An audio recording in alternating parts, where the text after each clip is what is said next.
Bazar Sports Radio, KVRX, HD1, HD2. You're listening on 91.7 or online at KVRX.org.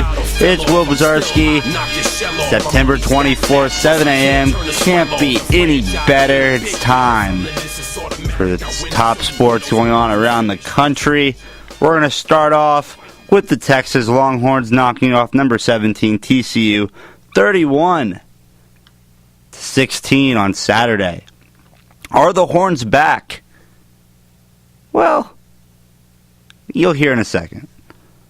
We'll take a look at this week's game at Kansas State, and then will that win solidify them as Texas being back, or do they need a good performance or even a win versus OU?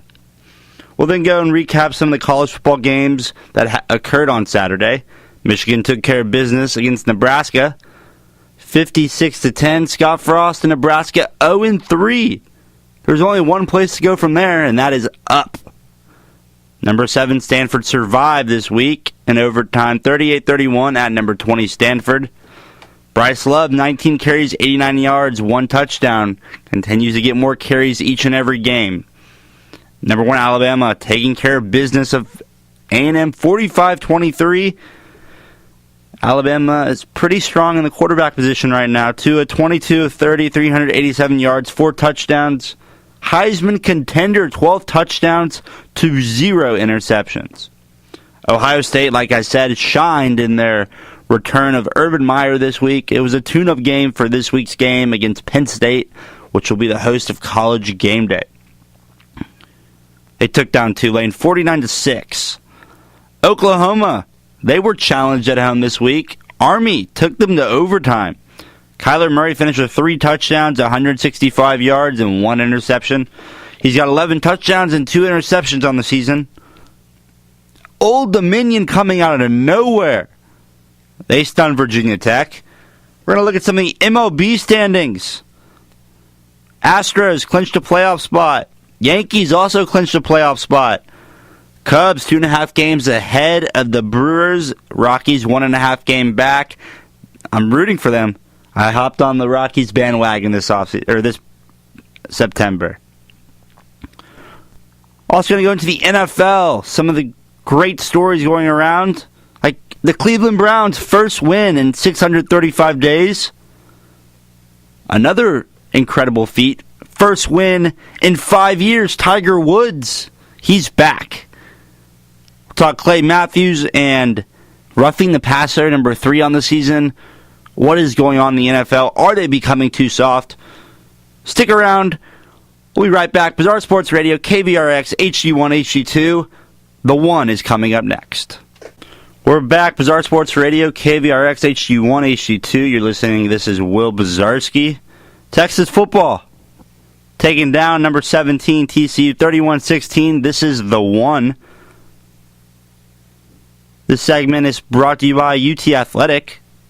Again, basic info about the Big Ticket. More than just a ticket, the Big Ticket gives UT students access to all regular season Texas Athletic home events: football, soccer, volleyball, basketball, baseball, softball, and the Clyde Littlefield Texas Relays for the 2018-2019 academic year. That's over 115 events for just $175.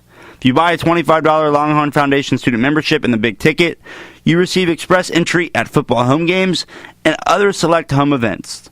Students who buy the Big Ticket are eligible for prize drawing during the semester. Prizes include Yeti products, guided tours of Moncrief Newhouse Athletic Center, attending a Texas football practice, HEB and other gift cards, Longhorn apparel, and more. So check out the Big Ticket at thebigticket.com or at texassports.com. Let's hear from Caden Stearns on his thoughts of Saturday's game. Having a little technical issues with the recordings right now. We're going to figure that out, but instead we're just going to talk about Texas football and how that game played out. Again, it was 31-16. Texas took it home. Sam Ehlinger finished 22 of 32, 255 yards, 2 touchdowns. Play calling was a lot better this week. Way better than the last few games. Against Maryland, it was just flat out awful. And I said it, I would give Tim Beck credit if it looked better. And you know what? It did look better. It looked a whole lot better than what we've seen. They developed the passing game first. That is the most crucial part of the Texas offense. Our running backs are decent. Offensive line pushed hard in Saturday's game. But we developed the passing game. We have Colin Johnson. We have Lil Jordan Humphreys. We have big receivers. Get him the ball. Devin Duvernay. Colin Johnson finished seven receptions, 124 yards, and 1 touchdown. It's a good game for him. All right, here we go. We have Caden Stern's interview, who had the interception, and so much more during that wonderful victory over TCU. I don't know how to. Again, there's a lot more football left to be, a lot more season left, a lot more football left to be played. So next game, Texas is back. I mean, it just depends what you hear. That's what we're working on. So hearing that phrase, just got to keep building on top of it. And again, these wins right here, is what's going to get Texas back. So. He's right. It's not. Sure, USC, you got USC 1 week, you got TCU 1 week, and you beat them both consecutively? Yeah, sure. Texas back? I'm very happy with these wins. They played very well in both games, but not yet. 2 home games. If we played TCU on the road and beat them, like we did, oh yeah, for sure. The atmosphere at DKR was electric. Now, I'm not saying not taking away a quality home win, but going on the road and beating Bill Snyder and Kansas State, even though Kansas State got demolished by West Virginia last week, they're still a good team at home. They are always a threat at home. Let's hear from Sam Ehlinger. We have 2 interviews from Sam Ehlinger. We're going to hear one now, and we'll hear one later. Just his thoughts on how they played this week.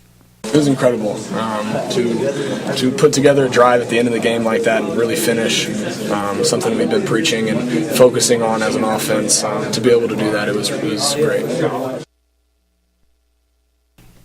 Oh yeah, the offense, they struggled. It was not their best performance. Without the Texas defense, the game would have been over a long time ago. Forced fumbles, 1. TCU lost 1. Interceptions. Forced 3 interceptions. 1 on a reverse.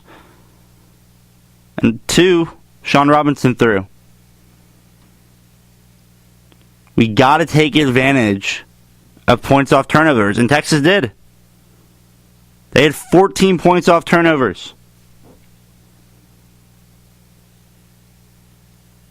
Take away those 14 points, it's a new ball game. But give Texas credit. TCU's defense was phenomenal. I know they gave up 31 points, but the offense put them in that position.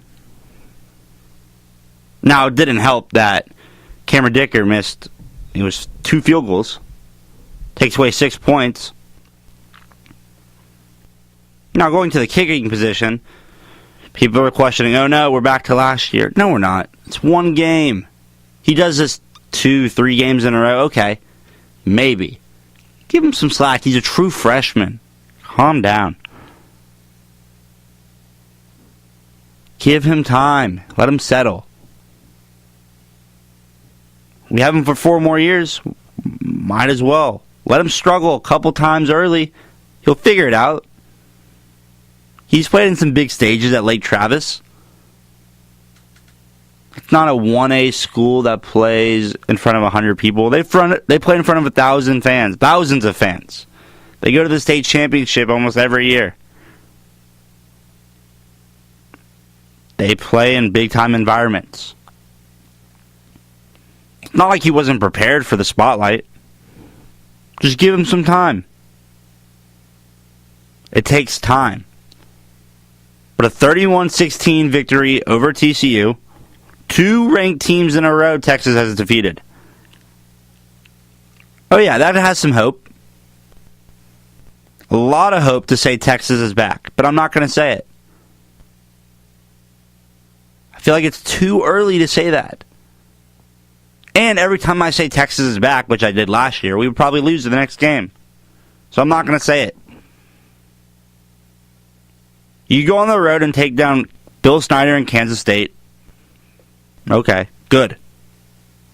Definitely a hot start. You're 4 in a row. Then you go take on OU at the Cotton Bowl. I don't even care if we lose that game or win that game. If we put up a fight, I'll come back that Monday and say, okay, Texas is back. This is the real deal. This is the year they turn it around, and then next year they take off. But I'm not going to say it now. There's no point. It's Tom Herman's second season. I'm still giving him time. The offense is still figuring themselves out.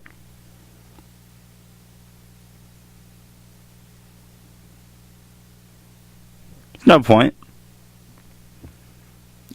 I can wait 2 more. I can wait 1 more year. I can wait till the end of the season. Next season, I can say Texas is back. Especially, got LSU at home next season. Not discrediting USC at home this year. But hey, LSU SEC opponent, yeah. Okay. We finished this year with 3-4 losses. Oh yeah, I'll say Texas is back. But not yet.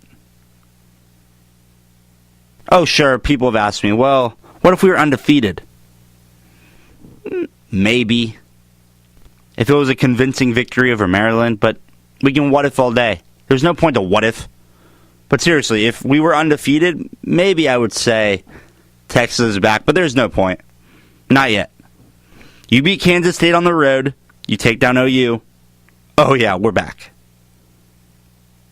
But that, we have to beat Kansas State first. We can't get ahead of ourselves. Bill Snyder in Manhattan, Kansas, which I don't even know where it is.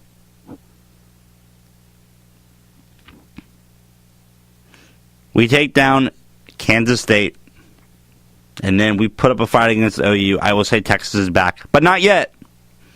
Not just yet. But seriously, what a performance by Texas this week. Sam Ehlinger, no turnovers in his last 3 games.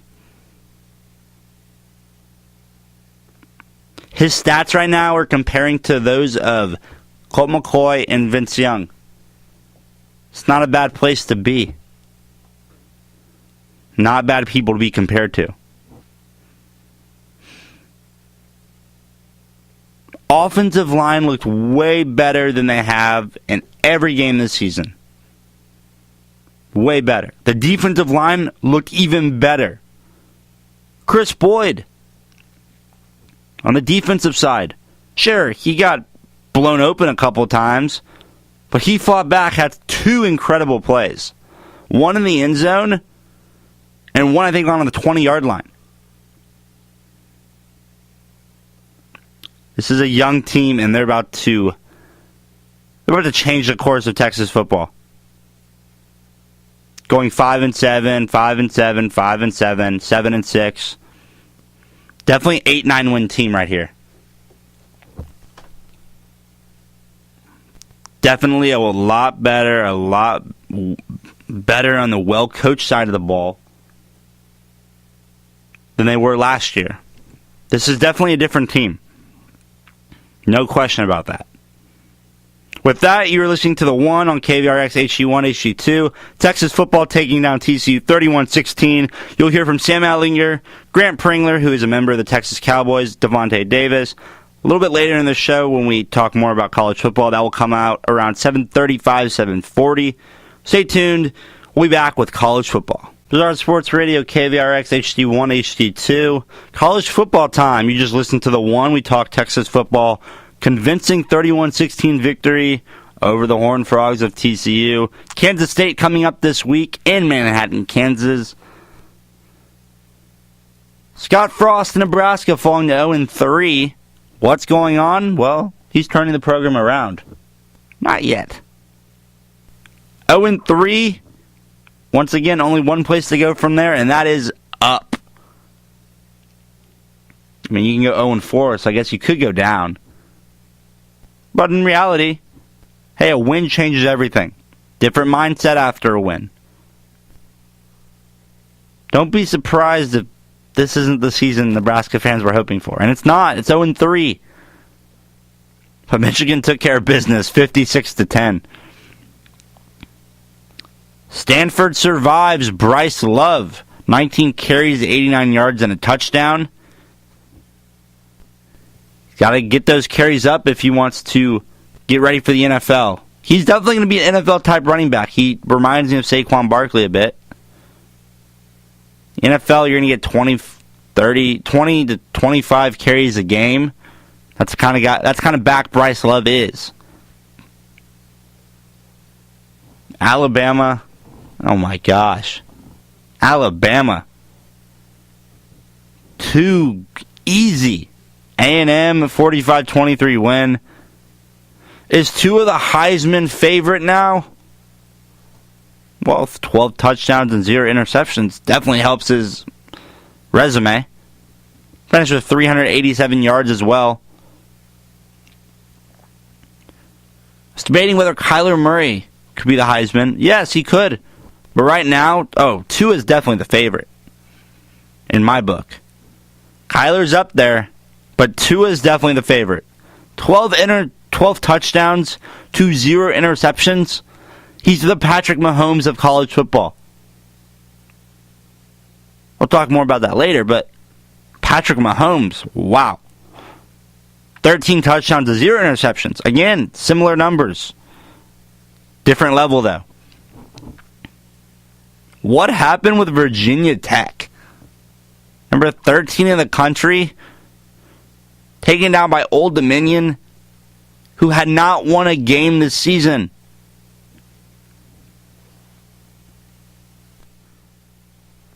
Wow. I've got nothing to say about that. Remember when I said Rodney Anderson in Oklahoma, when he was out for the year, somebody had to step up? Well, Trey Sermon certainly stepped up. 18 carries, 119 yards. And the overtime victory over Army. Army put up a fight in Norman, Oklahoma, which you don't see very often. Oklahoma's defense forced a crucial turnover at the end of the game, and that's what sealed the deal for OU. Ooh, I'm so excited for the OU-Texas rivalry game. Oh, that's going to be a good one. Oklahoma could be going 5-0 into that game. Texas going, I think, 5-1. I don't think it'll be College Game Day because it's on Fox, but whew. 11 a.m. start, which means you're going to be up at 8 o'clock in the morning, which sounds terrible, but I mean, I was up at 5:30 this morning. So it can't be that bad. Notre Dame. 4-0, number 8 in the country. Ian Book, 25-34, 325 yards, 2 touchdowns. Got a big test this week, playing Stanford. Arkansas is no longer Arkansas. 1-3 on the year. Auburn took them down 34-3.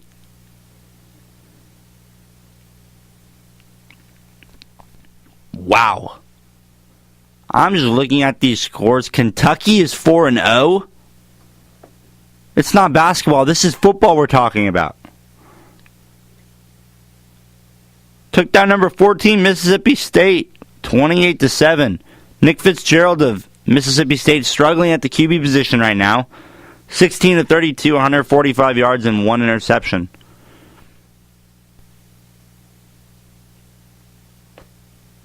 I said Oklahoma State was going to be a threat, but wow, Texas Tech taking down the Cowboys in Boone Pickens Stadium, 41-17. Tech has a quarterback in Alan Bowman. Finished with 397 yards and 2 touchdowns.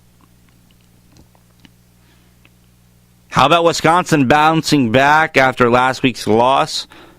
28-17 victory over Iowa. Jonathan Taylor, again, another Wisconsin running back who will probably end up in the NFL. 25 carries, 113 yards.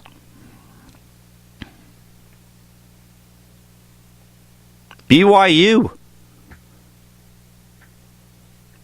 I don't know why BYU always has a quarterback first name starts with a T.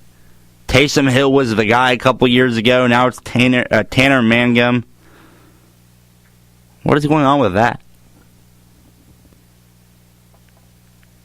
I don't know why, but when I saw Tanner Mangum, I thought Taysom Hill.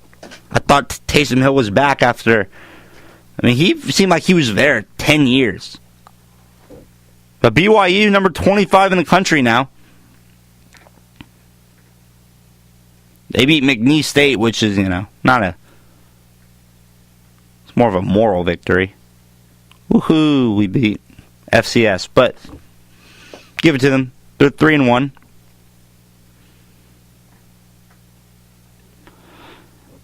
But let's talk Heisman. Again, I say Tua. Right now, it's definitely Tua. Guys, that could be up there. Bryce Love could be up there.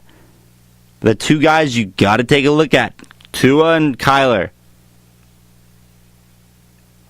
Both have the ability to take their team to the college football playoff. But let's be real. Alabama will be in the college football playoff. No matter how they do it. Even if they lose a game, they will probably still end up there. The committee loves them. People who don't go to Alabama hate them. Stop winning.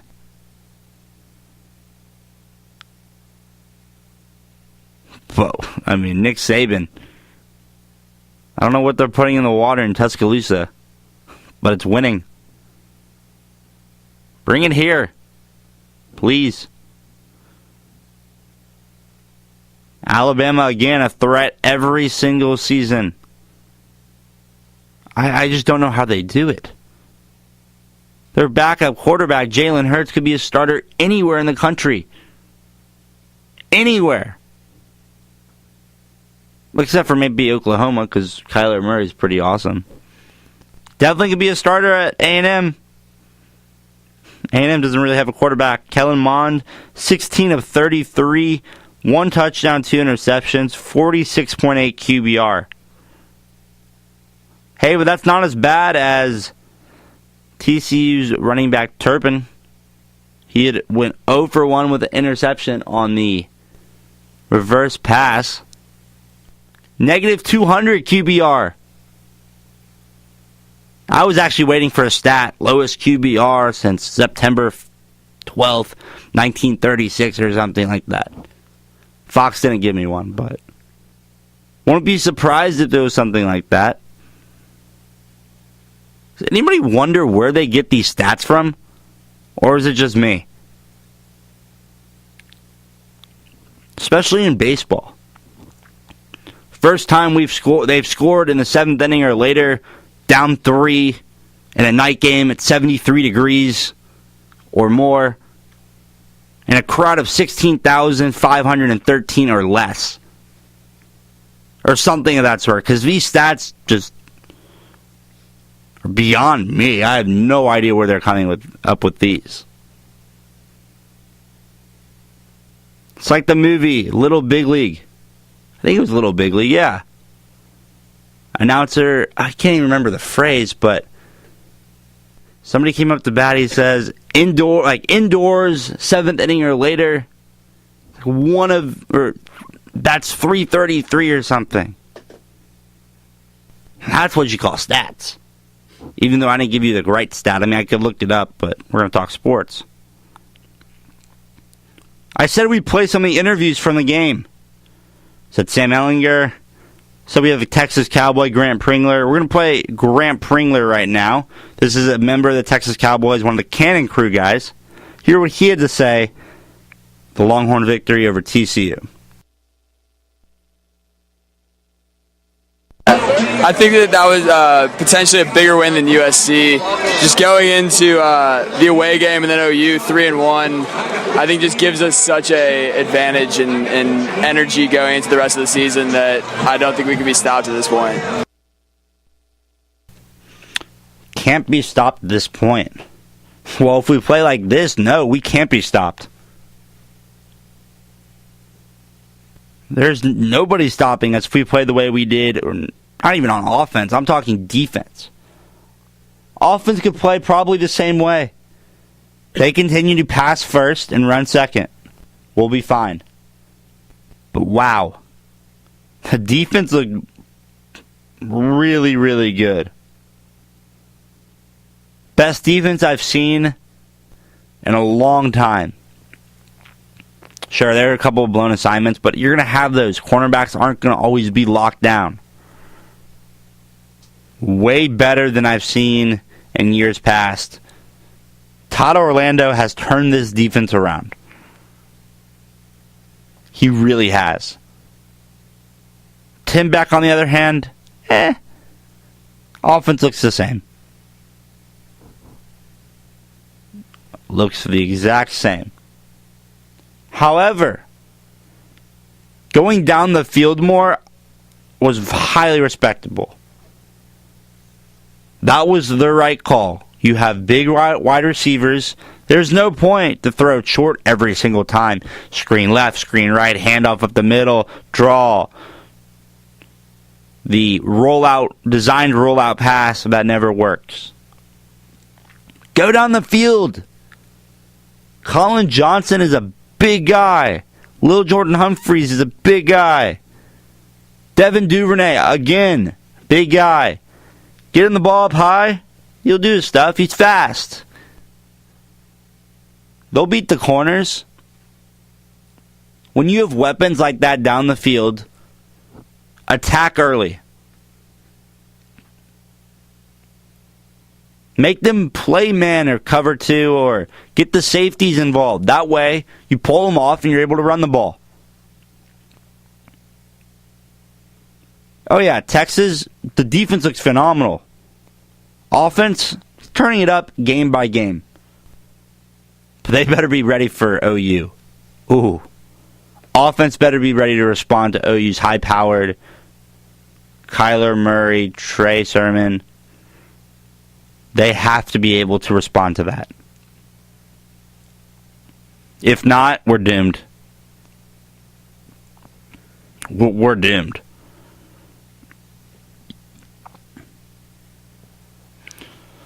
Got a few more interviews. We're going to hear from Sam Ehlinger once again. Hear what he had to say on the victory over TCU. I mean, it's continuing to grow, and the experience is continuing to help in every way.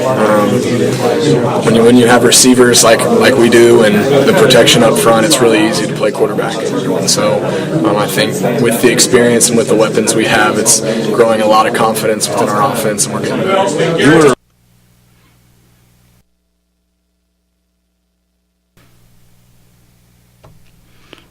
Here's Lil Jordan Humphreys, what he had to say on his performance and what he can improve on. I feel like the defense gave us some momentum, and we just built off of that, and that's what happened. I was just there, just happened to make a play. So go.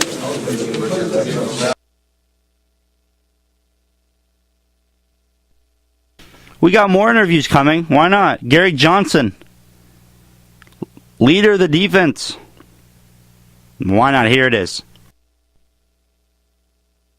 Preach every day, every day is like 4th and inches, and that's something that, we've been pushing since, fall camp and even in the winter, that we have to come out there and finish. There were games, like I said last year, that we didn't finish in, and we made a promise, to this team that we would finish and play for your brother next to you, and that's what we've been doing.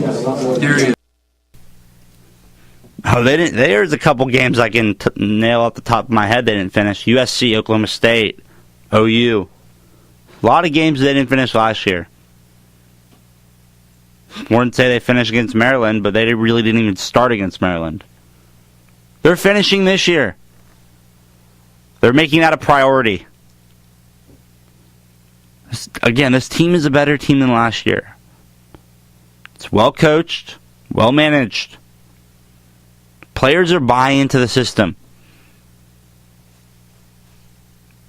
The whole idea of Texas football, yeah, sure, it's getting there. It's getting back to where it belongs. I'm liking what I'm seeing out of the Texas football team. Turning it around? Yes, they are. Are they back? Not exactly. Give me 2 weeks, and I'll get back to you on that question. Stick with us, KVRX HD1, HD2. It's Bazar Sports Radio. We'll be talking NFL, MLB, and Tiger Woods. We'll be right back. Bazar Sports Radio, KVRX HD1, HD2. Just talked a little college football before. Texas winning 31-16, biggest story of our week. We're going to talk now MLB. We're going to welcome in our MLB analyst, my friend Zach Dolins. Zach, welcome to the show. Good to be back. Yeah, thanks for having me again, Will. It's always good to be back on your show. All right, we know you love the Cubbies, Chicago. Yeah. We're going to talk MVP race. Talk your candidate, who you think's going to bring home the prize. Well, like you said, I'm a Cubs fan, but I like to think that this is an unbiased opinion, that Javi Baez, the second baseman for the Chicago Cubs, who's actually been playing a lot of shortstop recently since the Cubs have picked up Daniel Murphy, I think he is the MVP candidate right now. If you look at the stats, I know Yelich is leading in a lot of different stats, probably most of the stats in the National League, but Almost all of them. Almost all of them. But Javi Baez is tied in the entire MLB for most amount of extra base hits, and he also leads the National League in total bases. And if you look at his contribution to the team, he really has brought the Cubs onto a new level. He really is everything for this team right now. He's been hitting home runs. I also believe he's near the top at RBIs in the National League. So what he's doing for the team is really amazing. And also you look at the Cubs' best record in the National League. That's a big contributing factor, in my opinion, to be the leader on the team that wins the National League, that has the best record. I think that's a big part of it too. So my pick's going to be Javi Baez. Definitely a contender, I will say. He's definitely up there.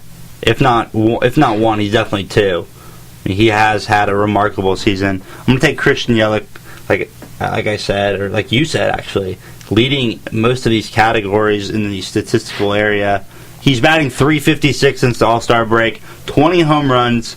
He has more games reaching base, which is 4 times, than he does reaching base 0 times, which is 3 in the second half. He's been a second-half player. So if we're going to judge it on second half, Christian Yelich, which I think will win the MVP. But if we're going first half, Javi Baez, and Javi Baez has turned it up a notch. But I'm going to give Christian Yelich and the Brewers. But yeah, the Cubs are looking real good. They're leading the National League in record right now. Not only that, they're 2.5 games ahead of the Brewers. So it's going to be an interesting race to see who makes the playoffs.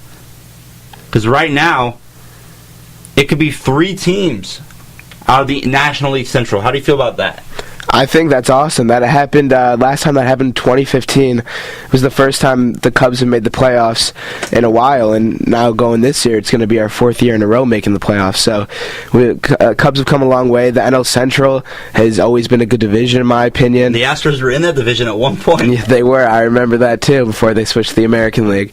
But yeah, it's a very good division. Probably definitely the best division. Actually, you could definitely make the argument for the NL West being the best division. Not even that. In the National League. National League, yes. In the National League, right.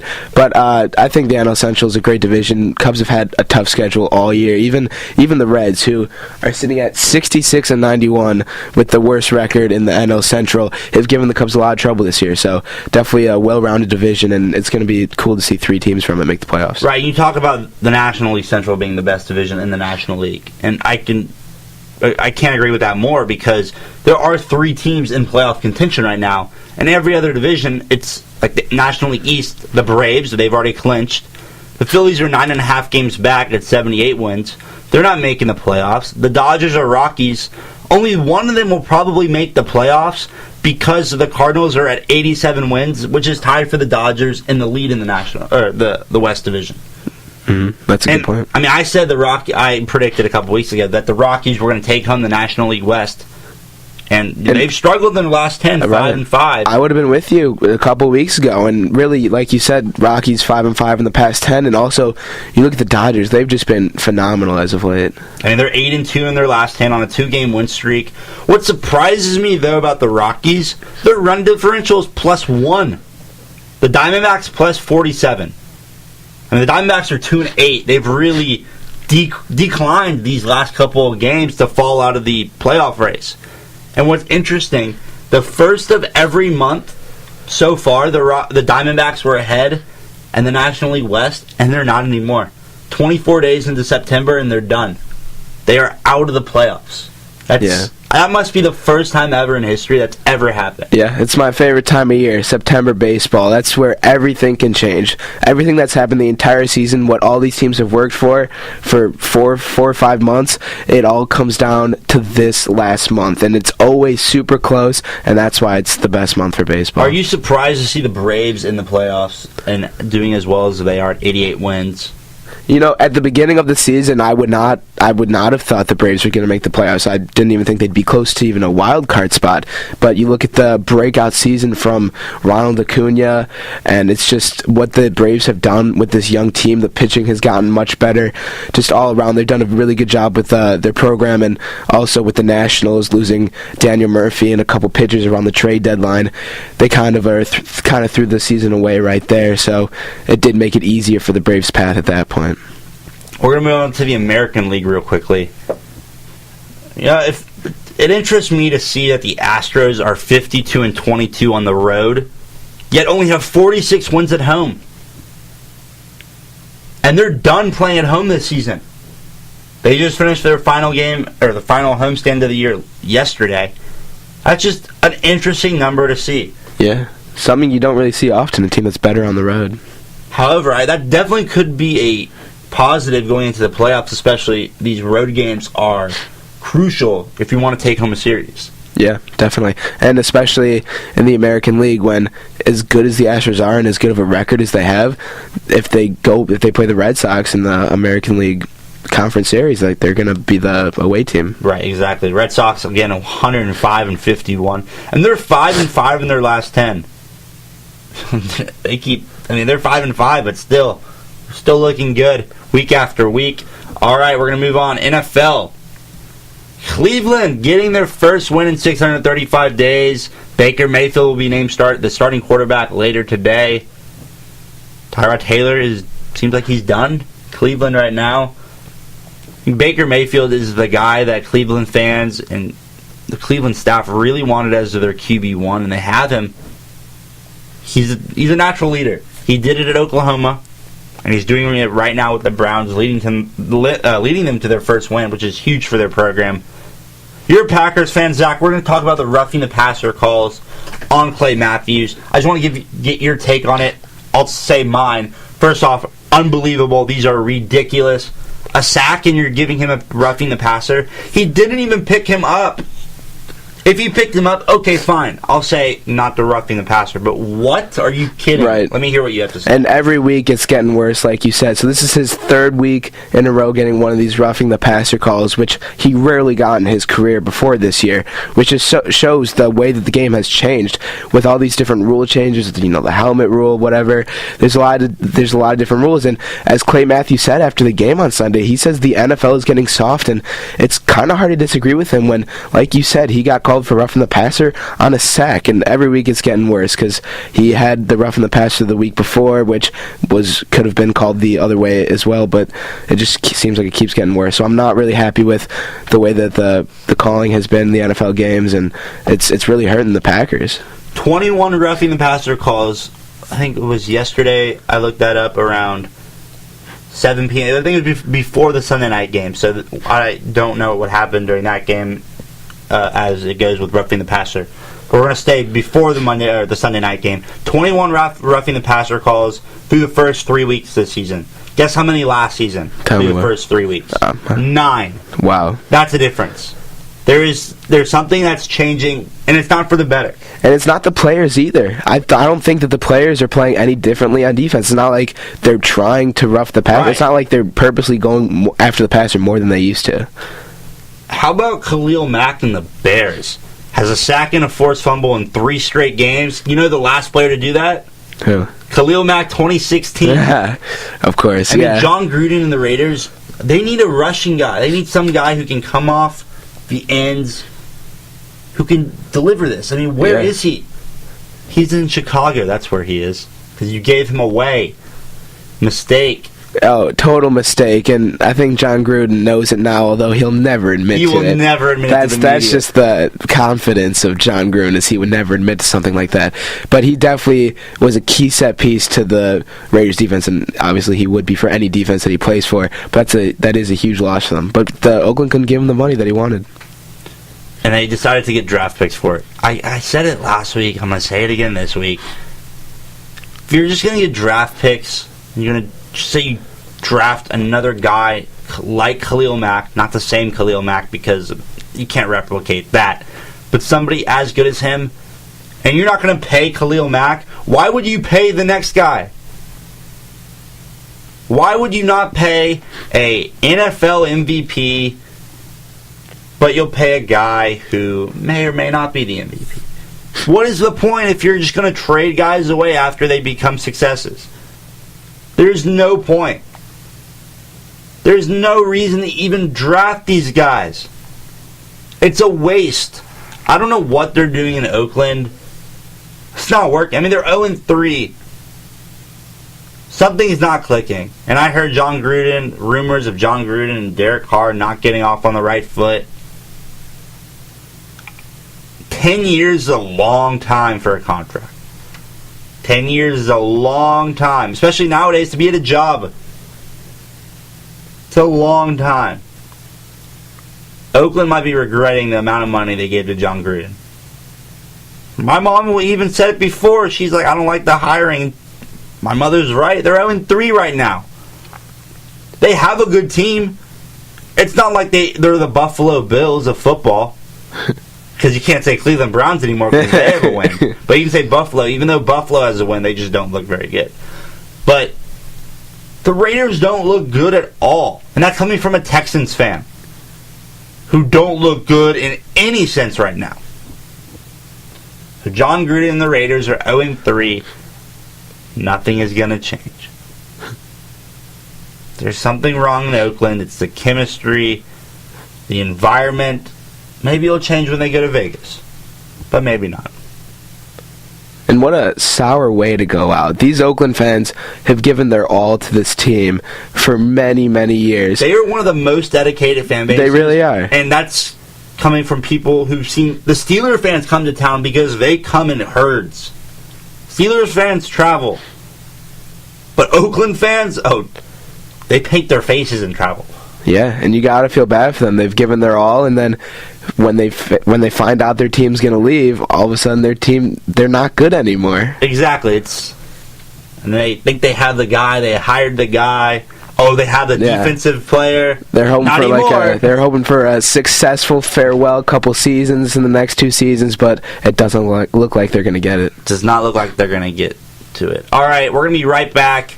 Bazar Sports Radio, KVRX HD1, HD2. Zach, thanks for joining us today. Thanks for having me. Of course, we're going to talk Tiger Woods. We're going to recap the show up next. Stick around with us, KVRX HD1, HD2, Bazar Sports Radio. We'll be right back. Bazar Sports Radio, KVRX HD1, HD2. Thanks for tuning in to us today. We're going to talk a little Tiger Woods and wrap up the show on this September 24th at 7:54 a.m. Tiger Woods win number 80 at the Tour Championship. First time in 5 years. Number 80. He is 2 away from tying Sam Snead for the all-time record of 82 wins. 42 years of age, and Tiger's back. Finished second in the FedEx Cup standings to Justin Rose. Give Justin Rose world number 1. Didn't have his best stuff on Sunday, but just enough to take home the $10 million. $10 million. Even though you lost the tournament, still bringing home the $10 million. Not a bad way to go. Texas football, 31-16 over TCU. What a win. They take on Kansas State this week in Manhattan. Not Manhattan, New York, but Manhattan, Kansas. At Bill Snyder Family Stadium. Texas back? Not yet, but we'll give it 2 weeks and see what happens after OU. Nebraska's 0-3 on the year. Stanford survived. Alabama took care of business this week. And Oklahoma was challenged at home. First time in a long time. Number 13, Virginia Tech. They were stunned this week by Old Dominion. Ohio State returned with Urban Myers, taking down Tulane 49-6. Don't say I didn't see that one coming. The MLB. Is it Javi Baez or Christian Yelich at the MVP of the National League? You can listen to the podcast and you'll find out what Zach Dolins had to say about it. Chicago Cubs fan, it's not biased. It's Baez. Yeah, he's laughing on that one right now. Cleveland getting their first win. Wow. Are they back? Well, Baker Mayfield is as the number 1 QB. John Gruden and the Raiders 0-3. No Khalil Mack, no wins. Patrick Mahomes, the Chiefs are 3-0. Is he an MVP threat? Oh, yes, he is. 13 touchdowns, 0 interceptions. Adrian Peterson, 19 carries, 120 yards, 2 touchdowns. This roughing the passer ordeal in the NFL, I'm going bonkers on this. Unbelievable. Matthews is getting robbed game after game after game, and I said it game after game 3 times because it's been 3 games in a row. Tiger, again, Tour Championship, first time in 5 years. First time in 5 years. He is victorious and on the number 1 stage. Tiger Woods is back. And Bazar Sports Radio will be back next week, Monday, 7 a.m. to 8 a.m. KVRX HD1, HD2. This is Will Bazarsky. We will see you next week.